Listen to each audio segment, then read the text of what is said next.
Assalamualaikum warahmatullahi wabarakatuh. Halo teman-teman, perkenalkan nama saya Dayatul Musafida dengan NIM 231210118. Saya dari kampus UIN Sultan Maulana Hasanuddin Banten dengan jurusan Pendidikan Agama Islam semester 4 kelas D. Baik teman-teman, di sini saya akan mempresentasikan pengembangan kelompok strategi dalam kurikulum. Presentasi ini akan membahas tentang pengembangan komponen strategi pembelajaran dalam kurikulum pendidikan. Saya akan membahas tentang jenis-jenis model, strategi, pendekatan, metode, dan media pembelajaran, dan juga bagaimana penerapan dalam praktiknya.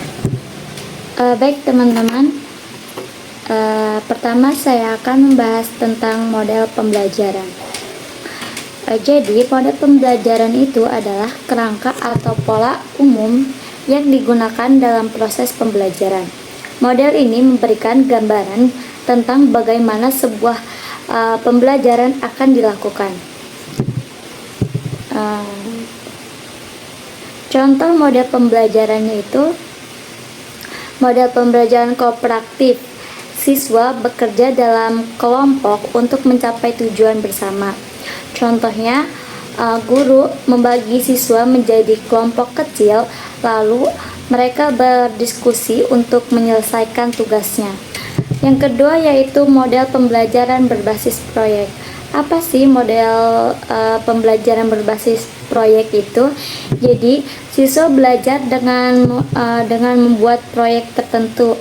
Misalnya siswa diminta membuat market rumah ramah lingkungan untuk memahami konsep energi terbarukan. Yang ketiga yaitu model pembelajaran berbasis masalah. Model pembelajaran berbasis masalah yaitu siswa belajar dengan memecahkan suatu masalah yang nyata. Contohnya, guru memberikan kasus pencemaran lingkungan, lalu siswa mencari solusi yang terbaik. Pembahasan selanjutnya yaitu strategi pembelajaran. Strategi pembelajaran adalah cara yang dirancang oleh guru untuk mencapai tujuan pembelajaran dengan efektif. Strategi ini lebih spesifik daripada model pembelajaran. Contohnya, contoh strategi pembelajaran yaitu strategi ekspositori, yaitu guru menjelaskan materi secara langsung kepada siswanya. Misalnya, guru menerapkan rumus matematika di papan tulis dan siswa mencatatnya. Yang kedua yaitu strategi inquiry. Strategi inquiry yaitu siswa mencari jawaban sendiri melalui mengeksplorasi dan eksperimen. Contohnya, guru memberikan pertanyaan, mengapa air bisa mendidih pada suhu 100 derajat Celcius? Dan siswa melakukan percobaan untuk mencari jawabannya. Terus yang selanjutnya yaitu strategi kooperatif. Siswa belajar dalam kelompok dan bekerjasama untuk memahami materinya. Contohnya, siswa dibagi dalam kelompok untuk membuat mind mapping tentang sistem tata surya. Pembahasan selanjutnya yaitu pendekatan pembelajaran. Pendekatan pembelajaran ialah cara pandang atau filosofi yang digunakan dalam pembelajaran. Pendekatan ini lebih luas daripada strategi dan metode pembelajaran. Contoh pendekatan pembelajaran ini yang pertama yaitu pendekatan saintifik.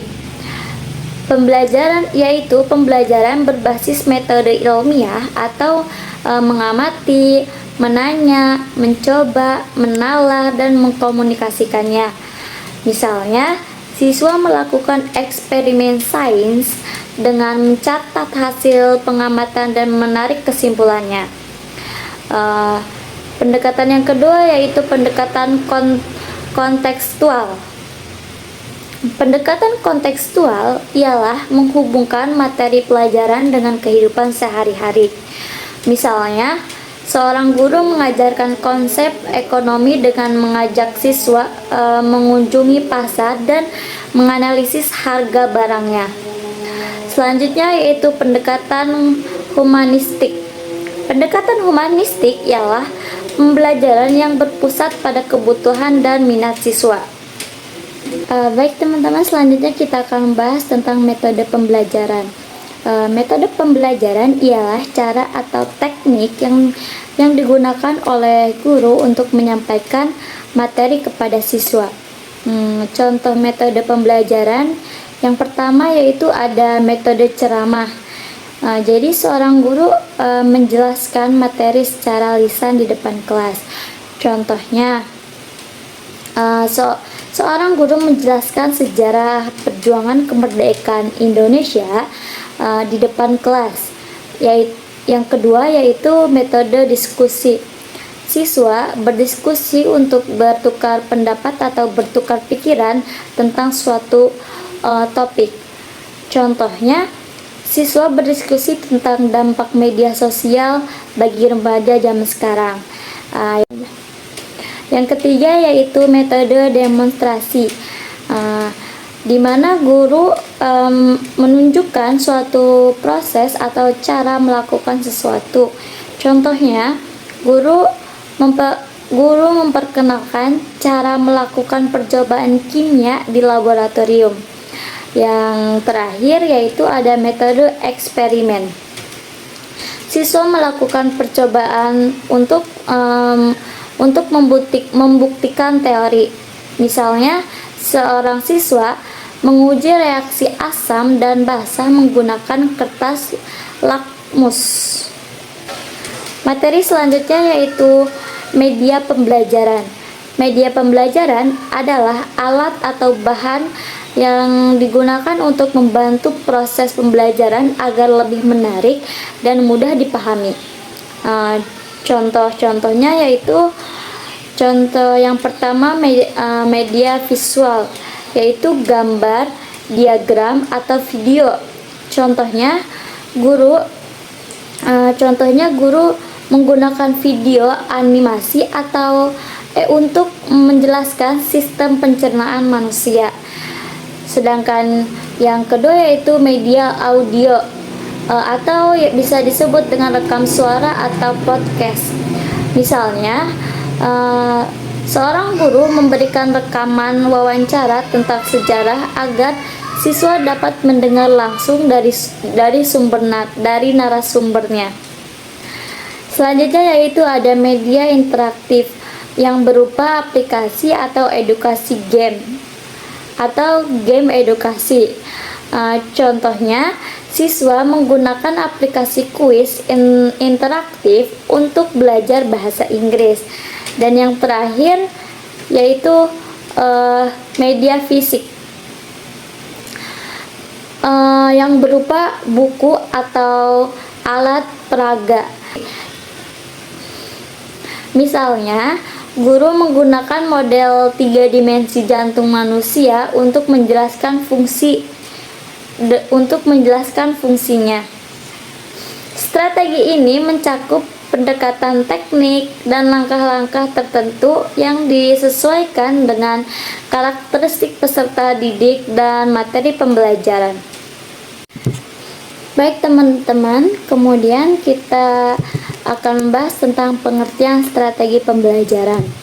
Strategi pembelajaran adalah cara atau metode yang digunakan oleh guru untuk menyampaikan materi pelajaran agar siswa dapat memahami, mengingat, dan menerapkan ilmu yang dipelajari dengan baik. Strategi ini dirancang agar proses belajar mengajar menjadi lebih menarik, interaktif, dan sesuai dengan kebutuhan siswa. Baik teman-teman, selanjutnya kita akan membahas tentang tujuan strategi pembelajaran. Tujuan utama dari strategi pembelajaran ini adalah membantu siswa memahami materi dengan lebih mudah, meningkatkan keterlibatan siswa dalam proses pembelajaran, menyesuaikan metode pengajaran dengan tingkat kemampuan siswanya, lalu menciptakan suasana belajar yang menyenangkan dan tidak membosankan. Selanjutnya kita akan membahas tentang manfaat strategi pembelajaran. Selanjutnya kita akan membahas tentang manfaat strategi pembelajaran. Beberapa manfaat dari penerapan strategi pembelajaran yang tepat yaitu mempermudah siswa dalam memahami konsep dan menerapkan ilmu yang telah dipelajari, meningkatkan motivasi belajar siswa karena metode pembelajaran yang menarik, menciptakan interaksi yang baik antara siswa dan guru, lalu membantu siswa dalam mengembangkan keterampilan sosial, komunikasi, dan kolaborasi. Kemudian memaksimalkan efektivitas dan efisiensi dalam proses belajar mengajar. Lalu kita akan membahas tentang ciri-ciri strategi pembelajaran. Apa sih ciri-ciri strategi pembelajaran itu? Strategi pembelajaran yang baik memiliki beberapa ciri utama, yaitu berorientasi pada tujuan, yaitu direncanakan untuk mencapai hasil belajar yang diinginkan. Kemudian ada interaktif, yaitu melibatkan siswa dalam diskusi, tanya jawab, atau kerja kelompok. Lalu ada juga menggunakan berbagai metode, yaitu menggabungkan berbagai teknik seperti ceramah, diskusi, eksperimen, dan permainan edukatif. Lalu yang terakhir ada motivasi siswa, yaitu menjadikan pembelajaran lebih menarik sehingga siswa termotivasi untuk belajar. Kemudian kita akan membahas tentang macam-macam strategi pembelajaran. Ada beberapa strategi pembelajaran yang dapat diterapkan oleh guru, yaitu diantaranya ada yang pertama strategi pembelajaran ekspositori, yaitu guru menjelaskan materi secara langsung, misalnya dengan ceramah atau presentasi. Kemudian ada strategi pembelajaran inquiry, yaitu siswa didorong untuk menemukan jawaban sendiri melalui eksplorasi dan penelitian. Kemudian yang keempat yaitu ada strategi pembelajaran kooperatif, yaitu di mana siswa bekerja dalam kelompok untuk menyelesaikan tugas mereka. Lalu kemudian ada juga strategi pembelajaran kontekstual, yaitu menghubungkan materi pembelajaran dengan kehidupan yang nyata agar siswa lebih relevan. Selanjutnya yaitu strategi pembelajaran berbasis masalah atau yang disebut problem based learning, yaitu siswa diberikan masalah yang harus mereka pecahkan dengan berpikir kritis. Kemudian ada strategi pembelajaran berbasis proyek, yaitu siswa belajar melalui proyek nyata yang melibatkan riset dan kerja tim. Dengan memahami dan menerapkan strategi pembelajaran yang tepat, proses belajar mengajar dapat menjadi lebih efektif dan menyenangkan bagi siswa.